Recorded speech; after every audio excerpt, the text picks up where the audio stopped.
What's going on, YouTube? Still here. And of course, I am with the Truck Tank Beastie.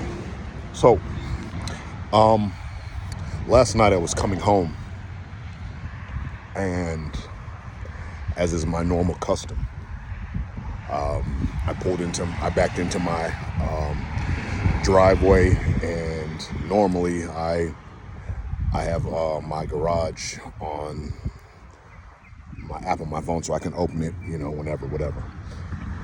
This in particular time, thank God that he put it in my head, I decided to open it when I got here. So I opened the door and a field mouse came running out. Of course, I'm livid, but as you can see from across my street, is about 70 acres of field. So when I bought the house, I was like, you know what, that might be a problem one day. Well, yesterday was that day. So of course I'm tearing up my garage, looking to try to figure out how did this happen? What is going on? Is there a glitch in my garage matrix? Like, what is going on? And so this morning I was coming out to get ready for to cut my grass, or have my grass cut, I should say. And I saw that, never saw it before. On one side of my garage there, I saw daylight. So, of course, me being me, I started the truck up and I head to Home Depot. So that's what this video is going to be about. Me repairing the weather stripping on the bottom of my garage. So I've already been to Home Depot. Let's get into it. You know what? I haven't hit my theme music in a while. Wait a second. Wait. Enjoy these luxurious locks. Yeah, enjoy them. Okay, there. Okay.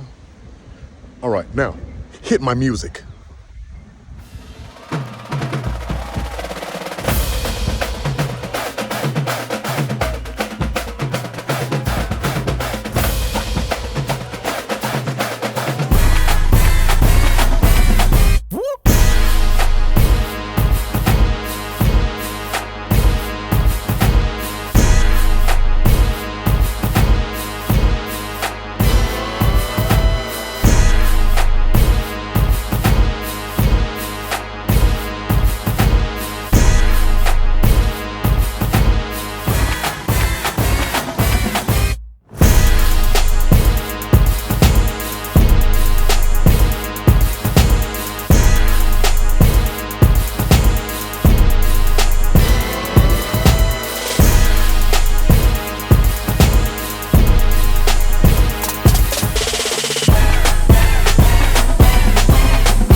So for some odd reason, I never saw these two spots before.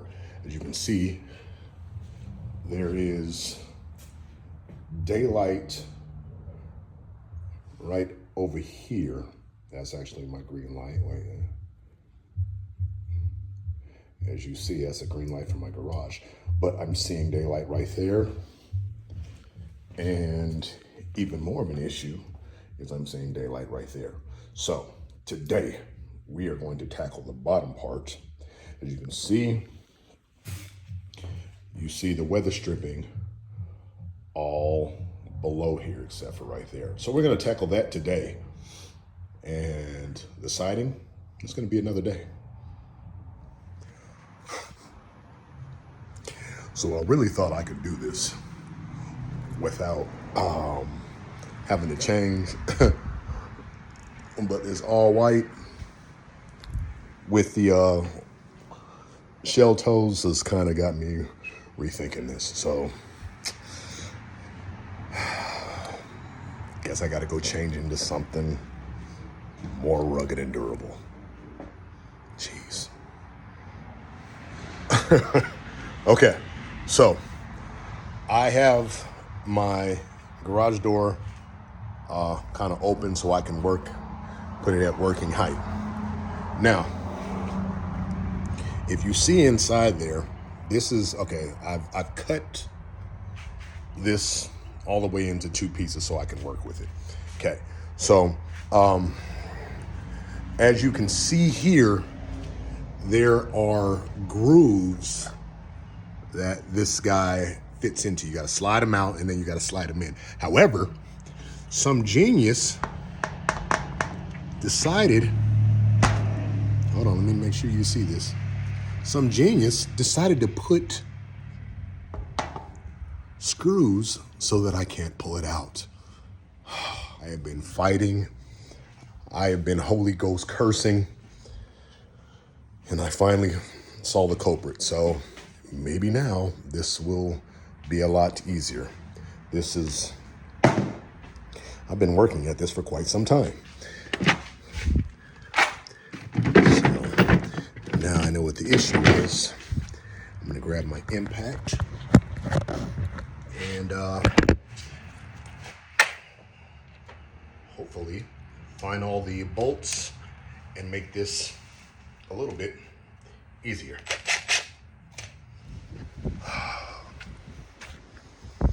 The level of idiocy that was just involved in cutting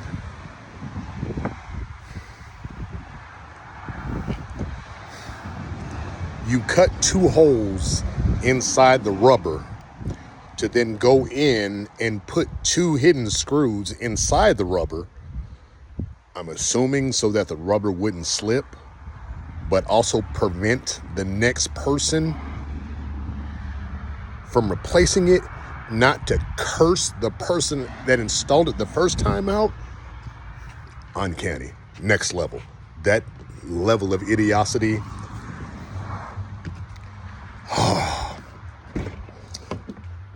It's done. Okay, so this is obviously, let's get a better view of this. This is what this is supposed to look like. As you can see here, it's one piece. You see it has grooves on both sides. And basically you're supposed to make it a U shape, and you were to slide it in both of these tracks. So now comes the awesome part of doing it all over again. Never saw that before either.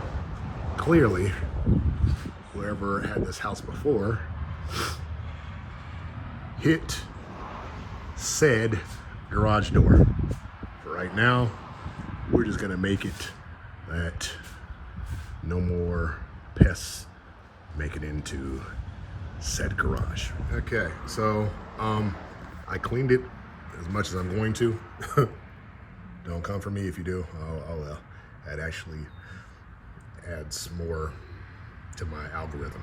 Nonetheless, I've put both of them into said grooves, and now the pulling begins. Okay, halfway there, and I'm taking a break because I was pushing all the way, and around the midpoint, it decided to come out of the first track. So I had to pull it all the way back and rethread it. So, yeah. You know, when you get saved, you be wanting to say some stuff, but you just have to, yeah. Halfway there. Halfway. Okay, so now we are fully threaded in. Now, what I am going to do is I'm going to allow for a little extra over the door. As you can see, this is where the door ends. Probably gonna do, actually, if I shave probably a 1/2 inch off of this side, that would probably be ideal, but actually I feel like that is just fine. The overage is for when it comes down, you wanna make sure that it passes the brackets which your rails sit on. So, actually I feel like that's pretty good.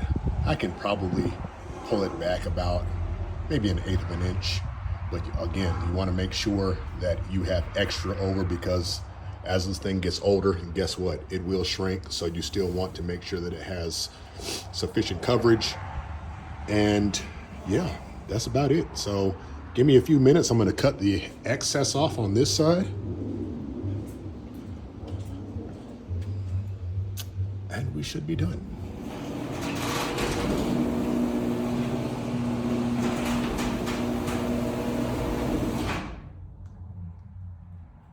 No daylight. That's what we wanted. Job well done.